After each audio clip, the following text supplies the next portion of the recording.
Are we ready to proceed? And you wanted me to read this instruction before you gave your opening. It needs to be read before we introduce the evidence. I don't know what Mr. Arnold's preference is as to whether it's read before opening.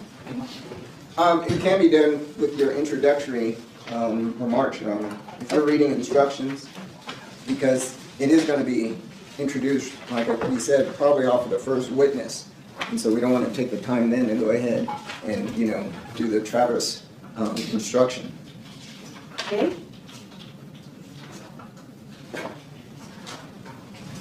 Okay, I'm going to go ahead and let's go ahead and bring the jury in, and I will read it right after I finish my instructions before they get up to do their opening. Okay? Thank you, Your Honor.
I'll press it, Your Honor.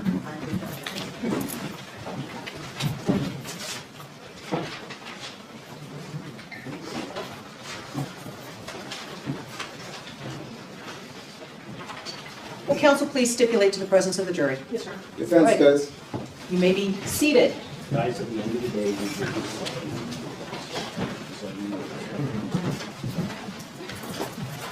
Okay.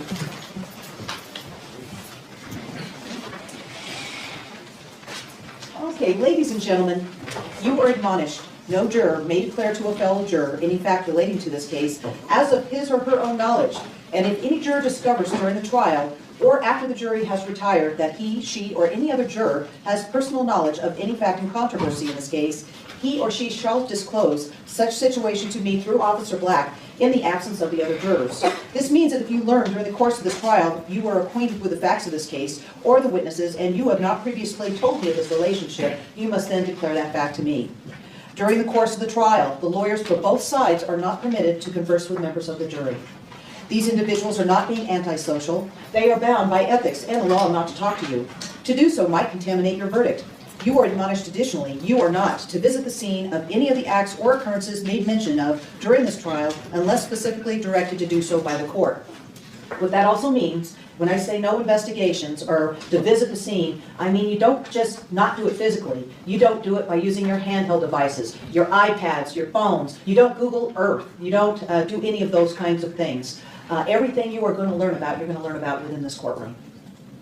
Ladies and gentlemen, what I will now say is intended to serve as an introduction to the trial of this case. It is not a substitute for the detailed instructions on the law, which I will give you at the close of this case and before you retire to consider your verdict. This is a criminal case commenced by the state of Nevada, which I may sometimes refer to as the state or the plaintiff, against the defendant, Mr. Redden. The case is based upon an indictment. At this time, actually a second amended indictment. The clerk will now read the second amended indictment to the ladies and gentlemen of the jury and state the plea of the defendant to that second amended indictment.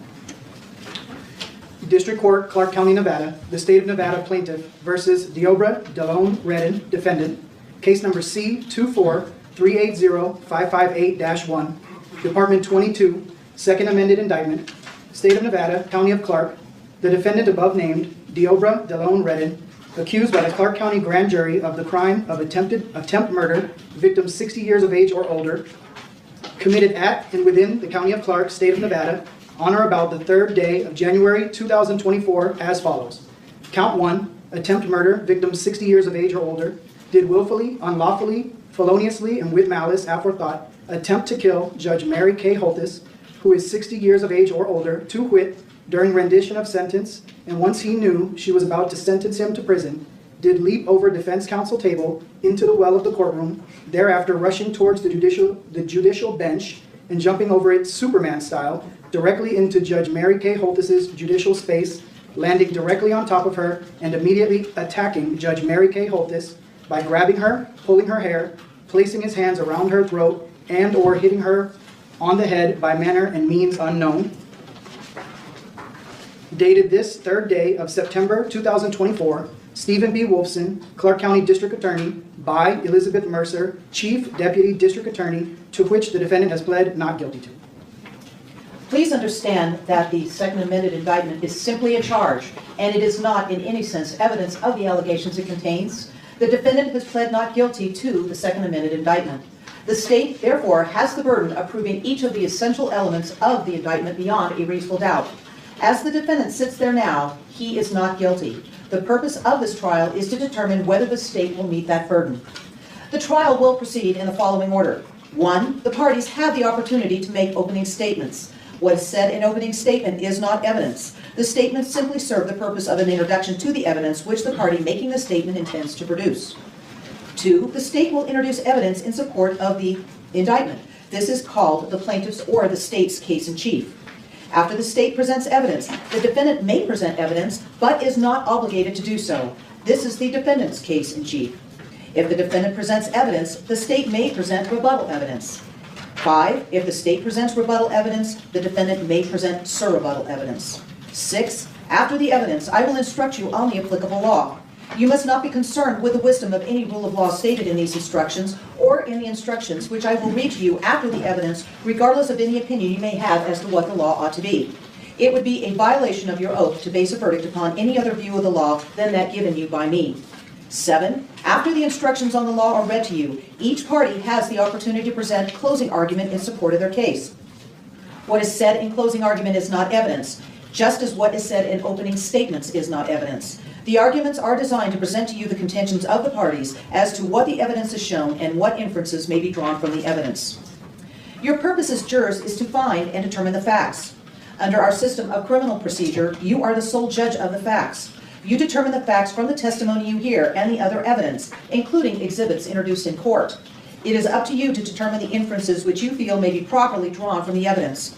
It is especially important you perform your duty of determining the facts diligently and conscientiously, for ordinarily there is no means of correcting an erroneous determination of facts by the jury.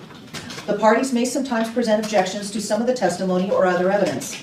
It is the duty of a lawyer to object to evidence which he or she believes may not properly be offered, and you should not be prejudiced in any way against the lawyer who makes objections on behalf of the party he or she represents. At times, I may sustain objections or direct you disregard certain testimony or exhibits. You must not consider any evidence to which an objection has been sustained or which I have instructed you to disregard. Anything you may have seen or heard outside the courtroom is not evidence and must also be disregarded. Remember, statements, arguments, and opinions of counsel are not evidence in the case. However, if the attorneys stipulate or agree as to the existence of a fact, you must accept the stipulation as evidence and regard that fact as proved. You must not speculate to be true any insinuation suggested by a question asked the witness. A question is not evidence and may be considered only as it supplies meaning to the answer. You must not be influenced in any degree by any personal feeling of sympathy for or prejudice against the state or defendant. Both sides are entitled to the same fair and impartial consideration. In considering the weight and value of the testimony of any witness, you may take into consideration the appearance, attitude, and behavior of the witness, the interest of the witness in the outcome of the case, if any, the relation of the witness to the defendant or state, the inclination of the witness to speak truthfully or not, and the probability or improbability of the witness's statements, and all of the facts and circumstances in evidence. Thus, you may give the testimony of any witness just such weight and value as you believe the testimony of the witness is entitled to receive. There are 2 kinds of evidence, direct and circumstantial. Direct evidence is testimony by a witness about what that witness personally saw, heard, or did. Circumstantial evidence is testimony or exhibits which are proof of a particular fact from which, if proven, you may infer the existence of a second fact. And I'm going to give you an example of both. You know it's been pretty hot out there, and I understand it's going to get hotter probably in the next several days before it starts cooling off. I want to take you up to Mount Charleston in the middle of winter, okay?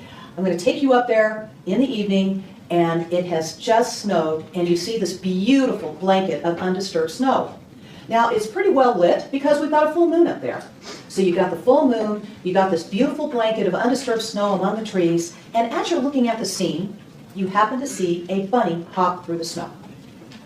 That is direct evidence that the bunny was there. You saw it. You saw the bunny hop through the snow. Okay, I'm going to take you back. Full moon, dark sky, shining on this beautiful scene, except there's one difference. The snow is not totally undisturbed. There are bunny tracks already in the snow. You didn't see the bunny there, but it's fresh tracks. You can infer that is circumstantial evidence that the bunny was there. Okay? You may consider both direct and circumstantial evidence in deciding this case. The law permits you to give equal weight to both, but it is for you to decide how much weight to give to any evidence. No statement, ruling, remark, or comment which I may make during the course of this trial is intended to indicate my opinion as to how you should decide the case or to influence you in any way in your determination of the facts. At times, I may even ask questions of witnesses. If I do so, it is for the purpose of bringing out matters which I feel should be brought out and not in any way to indicate my opinion about the facts or to indicate the weight I feel you should give to the testimony of the witness. I may also find it necessary to admonish the lawyers. And if I do, you should not show prejudice or against the lawyer or his or her client because I found it necessary to admonish him or her.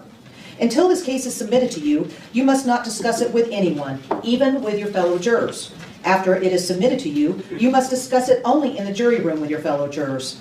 It is important that you keep an open mind and not decide any issue in the case until the entire case has been submitted to you under instructions from me.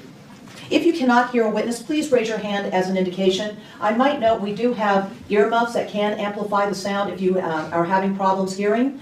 And the only thing I ask that you do is that when we're not in session, whenever I'm talking to the lawyers privately under the white noise, I'm going to want you to take it off because literally you're going to be able to hear what's going on the tables of the lawyers and you're going to be able to hear what's going on up here and you're not supposed to hear that part, okay?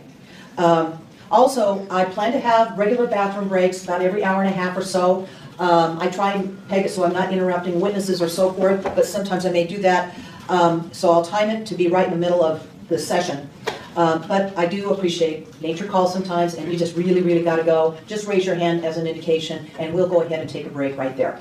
Okay? I may, during the trial, take notes of a witness's testimony. You're not to make any inference from that action. I am required to prepare for legal arguments of counsel during this trial, and for that reason I may take notes. Again, let me remind you that until this case is submitted to you, 1, do not talk to each other or anyone else about it or about anyone who has anything to do with it until the end of the case when you go to the jury room to decide upon your verdict. 2, anyone else means members of your family and your friends. You may tell them you are a juror in a criminal case, but don't tell them anything else about it until after you've been discharged as jurors by me. 3, do not let anyone talk to you about the case or about anyone who has anything to do with it. If someone should try to talk to you, please report it immediately through Officer Black. 4, do not read any news stories or articles or listen to any radio or television reports about the case or about anyone who has anything to do with it. And again, that means you don't use your handheld devices to check me out or the lawyers out on Facebook or anything like that. Everything you will learn about this case, you're going to learn inside this courtroom. A trial is a search for the truth under the rules of law. Therefore, the court will allow members of the jury to ask written questions of any witness called to testify in this case. You are not encouraged to ask questions because that is the responsibility of the lawyers. Nevertheless, if you believe that an important question has not been asked or that an answer needs clarification, you may submit a question. Keep in mind, a witness scheduled to testify later in the trial may be the best person to answer that question. A question may be asked in the following manner. Please write it down and pass the paper to Officer Black. Make sure your juror number is on that piece of paper. Copies will then immediately be made for counsel and me as the presiding judge. I will then privately confer with the lawyers at a convenient time and then decide if the question is appropriate under Nevada law. Also, when you submit a question, make sure that you are submitting it while we are taking in the evidence. That is when the witnesses are testifying and the exhibits are being admitted.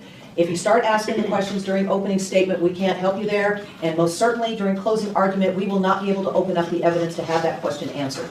Okay? If the question seeks factual information from the witness and is designed to clarify information about the issues in this trial, I, the presiding judge, or the lawyers may question the witness regarding the points raised in the juror question. No emphasis should be placed on the answer to the question merely because the question came from a juror. If a question submitted by a juror is not asked, no adverse inference can be drawn. The question was simply not allowed under the Nevada Rules of Evidence and must be disregarded. Would either of the parties want the exclusionary rule invoked? Yes, Your Honor. Yeah, sure. Okay. If there is anyone present who expects to be called as a witness, please leave the room. Remain available in the hallway and do not discuss your testimony or the testimony of any other witness with anyone except the parties to this lawsuit and their lawyers. Okay? And counsel, do you have any, we talked about the admissibility of exhibits before. I'm going to go ahead and the parties have stipulated to the admission of certain exhibits. That's just to save us some time, so they don't have to lay the foundation for it. States exhibits 1 through 33 and 40 through 61 are admitted. Okay? And I have an instruction to give you. Any evidence that the defendant committed offenses other than that for which he is on trial, if believed, may not be considered by you to prove that he is a person of bad character or to prove that he has a disposition to commit crimes. Such evidence was received to provide context to the events upon which the charge is based, and because it was not possible to omit other relevant evidence and at the same time exclude evidence of other crimes. Should we mark that as court's instruction number A? Yes, Your Honor. Are you okay with that, Mr. Arnold? Yes, Your Honor. Okay. All right, counsel. Thank you, Your Honor.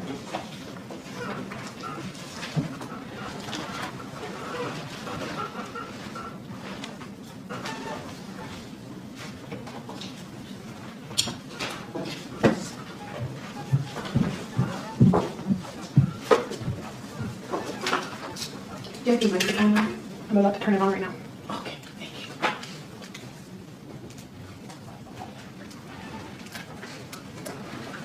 I tried to kill a judge today. Those were the defendant's words mere hours after he violently attacked Judge Mary Kay Holthus in this courthouse on January 3rd of 2024 in courtroom 3F.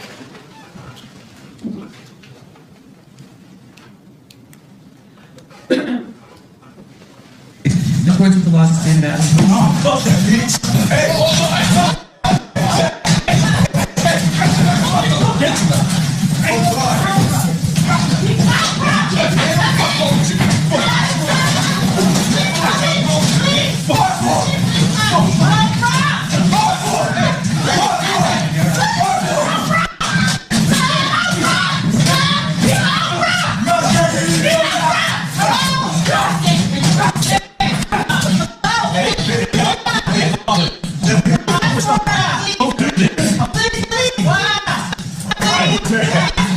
Is she okay?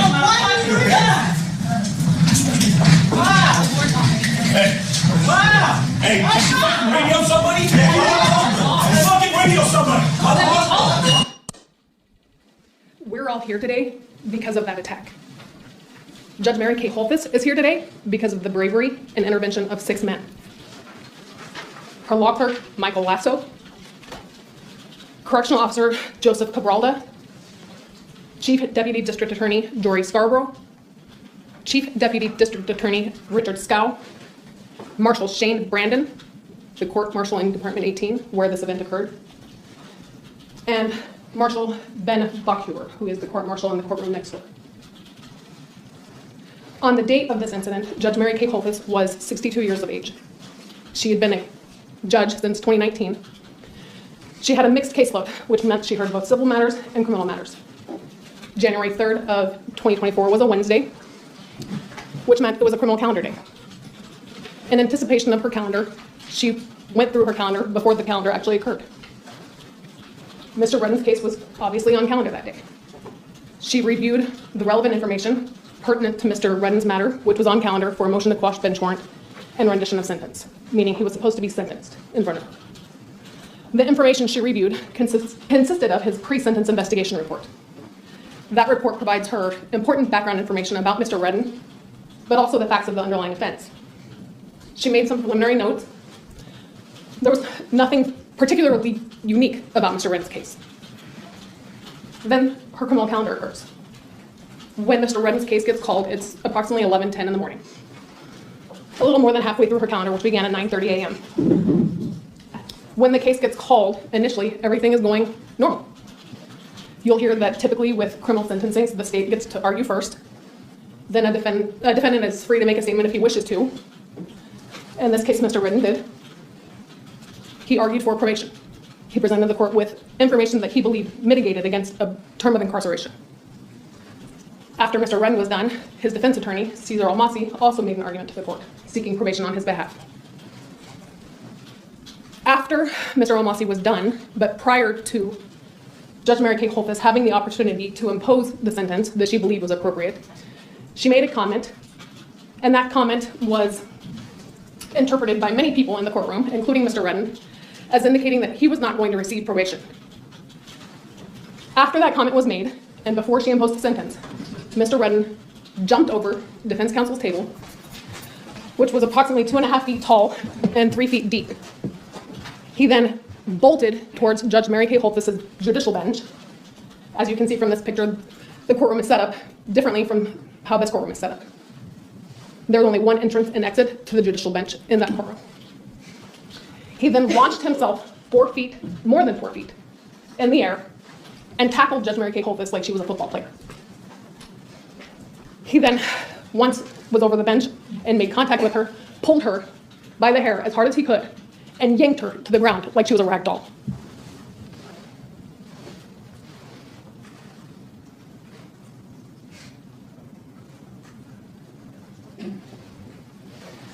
When she testifies, you'll hear that she remembers being struck in the head, but she doesn't remember how it happened. She doesn't remember if it was an intentional act by the defendant, whether her head hit something, an object nearby during this altercation.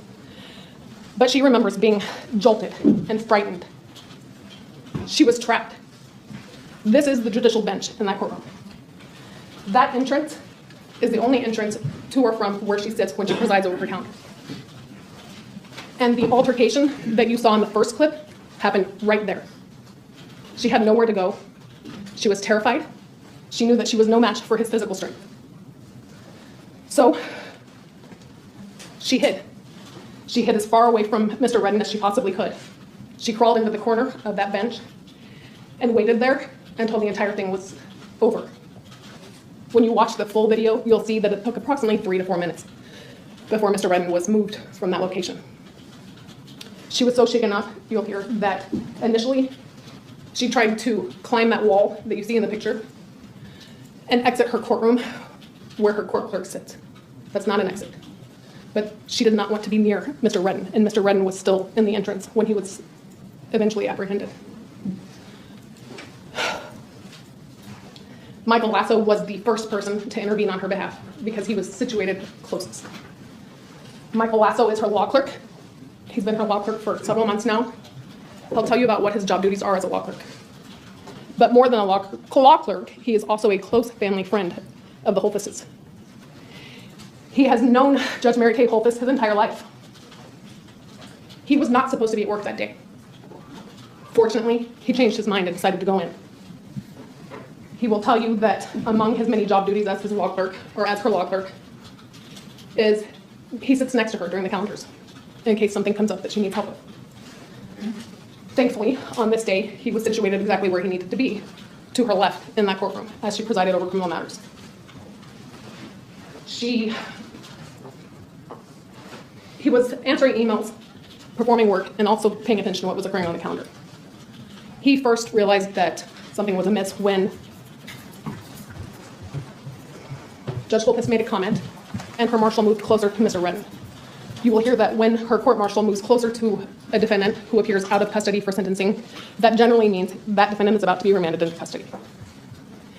When the marshal moved closer to Mr. Redden and started to unclasp his handcuffs, they jingled.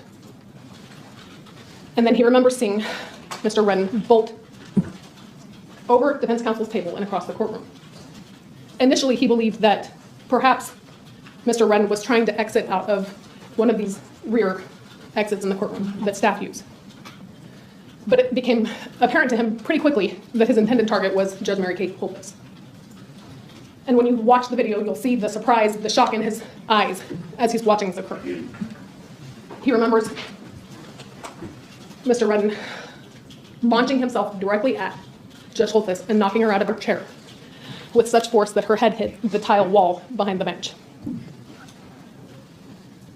He immediately knew that he needed to take action because he was frightened for her life and he was frightened for his own life. So he lifts Mr. Redden off of Mary Kay Holthus because he's the closest person to her. He got some assistance along the way, and the first person to come to his aid and Judge Holthus's aid was Correctional Officer Joseph Geraldo. You will hear that on this date he was assigned to the Field Services Unit at the Clark County Detention Center. That means that he's one of the correctional officers that's responsible for transporting inmates to and from their court hearings. He's also responsible for documenting the outcome of those hearings. So he was seated in the witness stand in that courtroom, which is directly next to the judge, but there's no doorway between the witness stand and the judge's bench.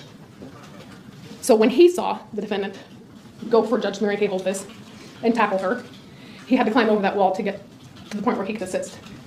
When you watch the video where the yellow circle is, that's Officer Geraldo climbing over the wall.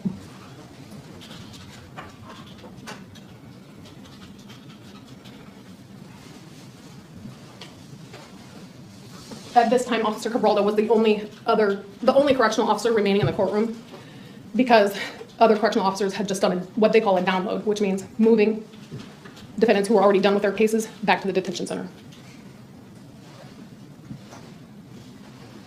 You will hear that he struggled mightily trying to get control over Mr. Redden. That Mr. Redden resisted both he and Mr. Lasso and everyone else that came to their aid very hard. At some point, Mr. Redden was able to knock him to the ground, at which point Mr. Lasso and Mr. Scarborough began to work even harder to get him off of Officer Geraldo, because Officer Geraldo was armed back, which could have presented a whole new set of problems.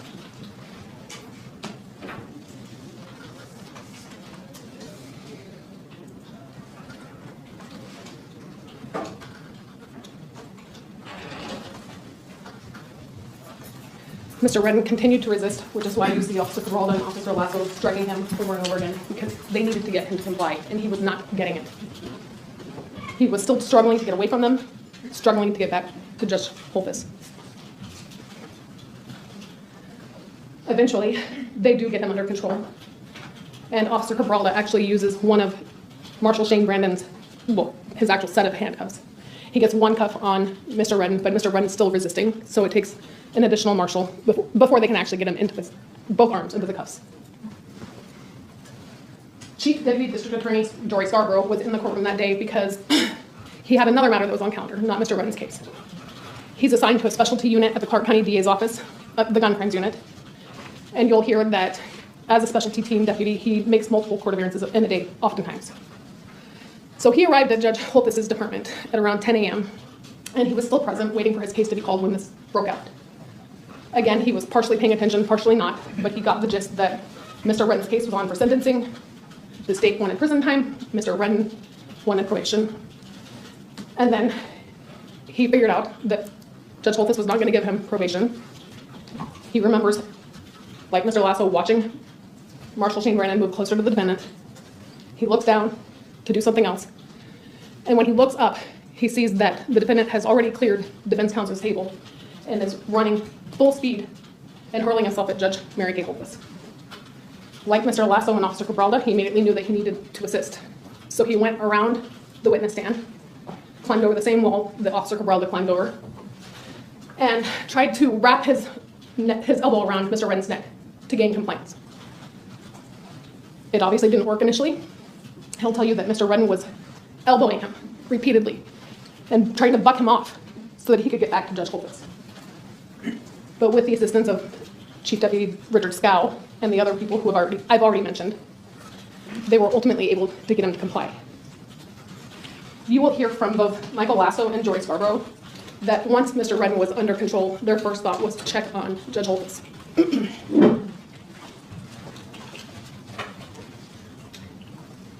When they checked on her, they saw her still curled up in the fetal position underneath her bench. And she looked terrified. She was frightened, disoriented, shaken. And that really struck Mr. Lasso because he's known Ms. Holthus his whole life. And he's always thought of her as a tough cookie. But in that moment, she was scared. Marshal Shane Brandon, as I mentioned earlier, is assigned to Department 18. He's been assigned to that department for approximately 2 years. As the court marshal, he is responsible for maintaining order and safety in the courtroom during calendars. Because of a previous incident that he had where an out-of-custody defendant tried to flee from the courtroom, it became his practice to stand exactly there. The doors behind him that you see in this photograph are the public entrance and exit doors. So he stands there to prevent defendants from fleeing the courtroom if they don't like the outcome. Like Mr. Lasso and Mr. Scarborough, he realized that Judge Holthus was not going to give Mr. Redden probation. So he made his way directly behind Mr. Redden, at which point he intended to handcuff him to remand him into custody. He unclasped his handcuffs, and immediately Mr. Redden bolted across the defense counsel table. When you watch the video, you'll see that Mr. Redden hops the table, but Court Marshal Shane Brandon walked around this device that was kind of blocking his path to Judge Holthus. It's called an elmo. And in his pursuit of Mr. Redden, just as he was about to grab his legs, as he was lunging over the bench, he tripped or somehow fell. And when he fell, he sustained a huge gash to his forehead that required 25 stitches. In addition to that gash, he severely injured his shoulder. He didn't initially notice that his shoulder was injured until he stood up in front of Judge Holthus's bench and tried to propel himself over the bench using his arm. At that point, he realized there was something severely wrong with his arm. He had to have shoulder surgery and was placed on light duty until just a few weeks ago, when he returned to full duty. He doesn't remember a whole lot of the incident, not surprising, but when he stood up and realized what was transpiring, even after he couldn't get over the bench because of his injured arm, he walked around the desk where court staff sits to assist as best he could, given the circumstances. He passed his handcuffs off to Officer Corroborative and helped try to restrain Mr. Redden. Eventually, court staff in Department 18 alerted the marshal next door to the emergent situation that was occurring in Department 18.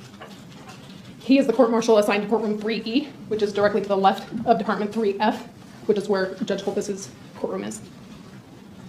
Court staff walked into the courtroom. They were in session, just like Judge Holthus, and said, "We need you now. It's an emergency. Please come now." So he walked out one of the rear exits to the courtroom like that, and then walked into the rear exit of the courtroom where these events were unfolding.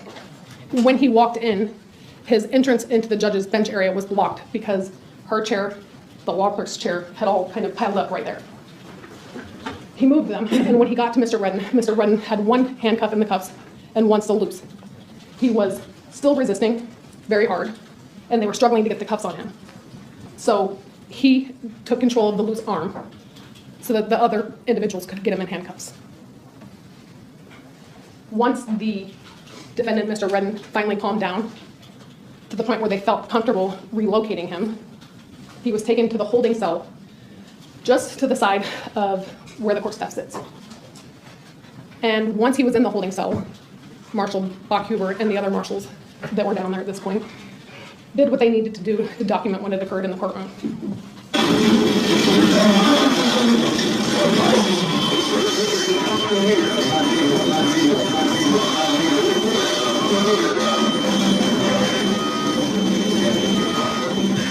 I think it's the blue jeans, Your Honor. I think it's somebody on blue jeans. What? I think it's someone on blue jeans. Oh, it's somebody on blue jeans in the vehicle?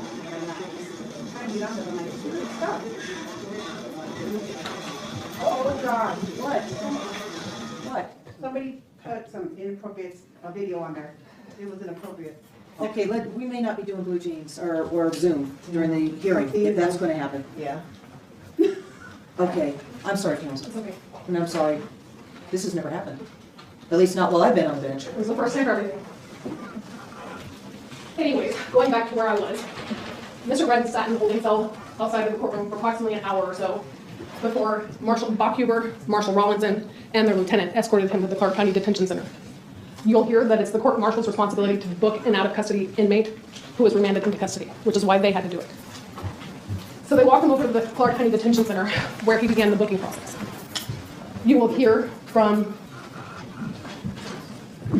Correctional Officer Darren Meagum and Correctional Officer Elmis Cabrera that during the booking process, an inmate sees both psych and classification. And that's done for the purposes of determining where to house these individuals. When Mr. Redden was seen by psych on January 3rd of 2024, he reported homicidal ideations. Specifically, the report indicates, in regards to homicidal ideation, patient stated, "Only the judge. She sentenced me to prison." He denied having a plan to harm her. He also denied thoughts or intent to harm officers or other patients, or anyone other than the judge who sent him to prison. Ultimately, because of his expression of homicidal ideations, they determined it would be best to house him in Unit 2C. You will hear that Unit 2C is the unit where they send people with homicidal ideations, among other things. But with regards to his classification in 2C, it was because of his statements. So Officers Darren Meagum and Elmis Cabrera went to transfer release, where the defendant had been waiting for classification. They were tasked with the responsibility of getting him dressed out into his Clark County Detention Center uniform, as well as performing what they refer to as a strip search. You'll see the video of them in the area, but there's no audio. Officer Darren Meacham is the taller individual standing at the front. Officer Cabrera is the individual off to his left. And when they walked into the cell, it was a single-person cell. He was by himself. They observed him casually laying on the bench with his hands behind his head. They gave him commands, told him what they were there for, and he spontaneously stated to them, "Sorry I'm moving so slow. I'm kind of sore today. I tried to kill a judge." Those statements that Mr. Redden made and that violent attack against 62-year-old Judge Mary Kay Holthus are the reason that we're all here today. And when the state is done presenting its evidence, we are going to ask that you return a verdict of guilty as to the only charge in this case. Thank you, Your Honor. Mr. Arnold. Thank you, Your Honor.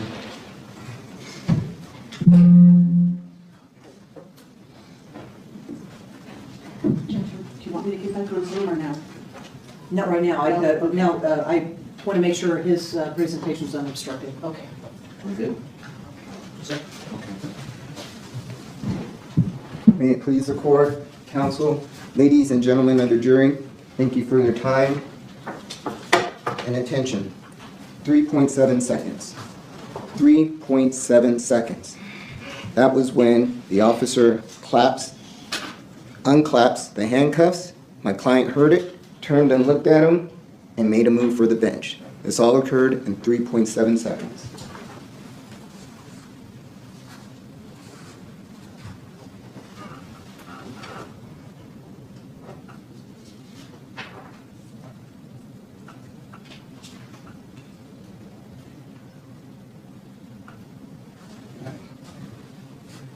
.7 seconds, that was not enough time for Mr. Redden to formulate the intent to kill Judge Holthus. Remember what this case is about. There's one count of attempted murder. And for there to be an attempted murder, there has to be intent to kill. As everything else in life, the story didn't begin on January 13th.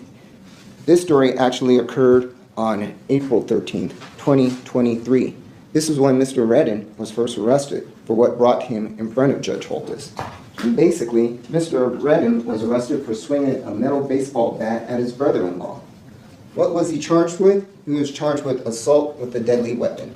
He was also apprehended by the police, and he was taken into custody.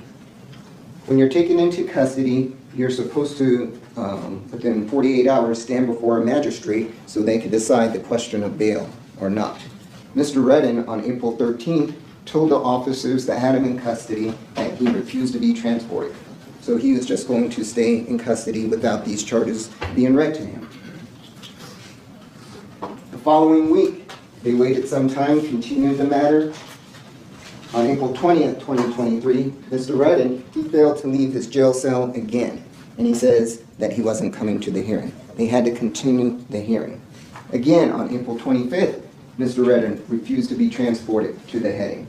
Finally, the Justice Court Judge, Judge Jacinto, he did an order that says, by any means necessary, he needs to be present in this courtroom. So on April 26th, the officers got Mr. Redden, and he was present. The judge then, he's handed the charges. The judge asked him if he understood the charges. Mr. Redden didn't even respond to the judge's questions, even though he had a copy of the information, which was assault with a deadly weapon, on his person. And not only did he not answer the judge's questions, he became disruptive in the court proceedings. At this point, again, we have almost a week plus that we see this individual not coming to court. Once he gets to court, he's being disruptive and he's not participating in the court proceedings. At this point, his attorney, which was a public defender, then petitions the court to send him to what's called competency court.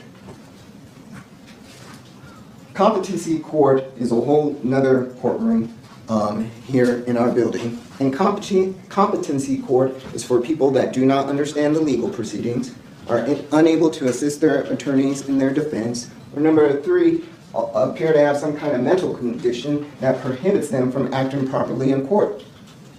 All those things were exhibited by my client, Mr. Redden. He was sent there to be evaluated and see if he can be restored to competency. Restored to competency is basically, we can't try you. We cannot prosecute you under the law since you're not understanding what's going on. You're not displaying courtroom behavior, you're not helping your attorney out. We can't sit here and prosecute you. Right. So, basically, he's found on May 23rd, he's sent to Lake Crossing. Lake Crossing is a mental institution here in town, and what they do at Lake Crossing is make sure that you're evaluated to test your competency. Sometimes, people are sent there and they have lingering symptoms like they're just making up, acting crazy. Other times, they sit there and evaluate someone and their mental instability is so severe, they just have to stay at Lakes Crossing for an indefinite amount of time because, again, the state can't prosecute you under that incompetency. So, in regards to Mr. Redden, he was evaluated and it was determined by Dr. John Paglini, who will be here and he will testify in regards to this case and in regards to his finding of incompetency. And there are other psychiatrists because there at least has to be 2 that make that determination. And what they determined was he was incompetent to stand trial, and so he was given a course of medication because his evaluation indicated that during this course of medication that would calm him down, bring him back to earth, bring him to a person that we can work with, that he can go to court, he can understand the proceedings, and not be disruptive in court. So Mr. Redden, when you go back to that one, I just want to make the last point that he was at Lakes Crossing for 5 months. He was eventually found by the doctors on October 20th, 2023 to be competent to go ahead and proceed with trial. So exactly 5 months later. Go ahead now, sir. After he returned back to Justice Court, he was in front of Judge Jacinto. He had discussions with his attorney at that time, and they decided that he was going to go ahead and enter into a guilty plea with the state of Nevada. Again, now he's of the right mind. He is able to discuss his case with his attorney. As you can see, there was no courtroom outburst or anything like that. And so much so, the judge released him on November 1st, 2023. He was released from custody. Okay? He returns to back to court, and now this is district court. This is in front of Judge Holthus, and on December 6th, he has no extreme courtroom behavior. He goes ahead, and the guilty plea agreement's read to him. He answers a myriad of questions, and he pleads guilty to attempt assault with a deadly weapon. The sentencing was scheduled for January 3rd, 2024. Next slide. What you're going to see through medical records, through the testimony of Dr. Paglini, Mr. Redden did not receive his medication that he had while he was here in Clark County Detention Center. What happened was he gets released and he's given a prescription. That prescription is supposed to be filled at the Mojave Health Center. He calls and you'll hear testimony from Karen Springer. Karen Springer is his foster mother that he stayed with during this time. He made several attempts at appointments, called, and attempted to get him in so he could take his medication. However, you'll see through the testimony, he does not get medication, and he doesn't get it for 2 months. So from November 1st to 2023 to January 3rd, 2024, a period of 60 days, he does not have his medication that put him in that state where we saw the appropriate behavior. What you're seeing today, and basically, he's under that medication that he had when he was in CCDC. And that's why he's displaying, good decorum, appropriate courtroom behavior. He's not going to wild out, and trust me, I'll tackle him if he tries to, do anything like that. But bottom line, that's not going to happen because he's medicated, he's calm, he understands what the proceedings are and what's going on right now. During this 60 days, Mr. Redden slipped back into his unstable mental state. The same mental state that he had when he was first arrested for assault with a deadly weapon and charged and eventually pled to attempted assault with a deadly weapon. Next. Then we have this unfortunate incident that happened on January 3rd, 2024. One thing I noticed, and I looked at this videotape several times from the very beginning to the very end, and know that all the parties involved, a simple question wasn't asked. And I'll explain later as to why it wasn't asked. But no one asked Mr. Redden, did you take your medication today? His attorney didn't ask, the prosecution didn't ask, nor Judge Holthus asked. I'm not saying this is anybody's fault. It simply wasn't done. So he comes into court and nobody knows what his real mental state is during that time. Nobody knows that for 60 days he's been having paranoid thoughts. Nobody knows that he's been staying at home, not going out into the public, and different other things that were discovered by Dr. Paglini that he'll discuss. Mr. Redden did not intend to kill Judge Holthus. The evidence will show that Judge Holthus, she hurt her head when she struck the wall that was directly behind her, similar to this wall. She also was hurt when she fell on the floor. You'll see pictures. She wasn't significantly bruised. She was bruised, but it wasn't significant bruises. And those were basically on the areas where she fell. She had no cut. She had no strangulation marks on her throat. There will be no evidence that anybody ever that saw Mr. Redden touch her throat. We'll have specific evidence of where his hands were placed right before he was pulled off of Judge Holthus. But again, his actions do not indicate that he was intending to kill Judge Holthus. And again, you always have to go back to intent. That is going to be the big question that you guys are going to have to deal with at closing. Did he have the intent to go ahead and kill? And we are going to submit that the evidence does not show there was any intent to kill Judge Holthus. Thank you. Okay. Counsel approach.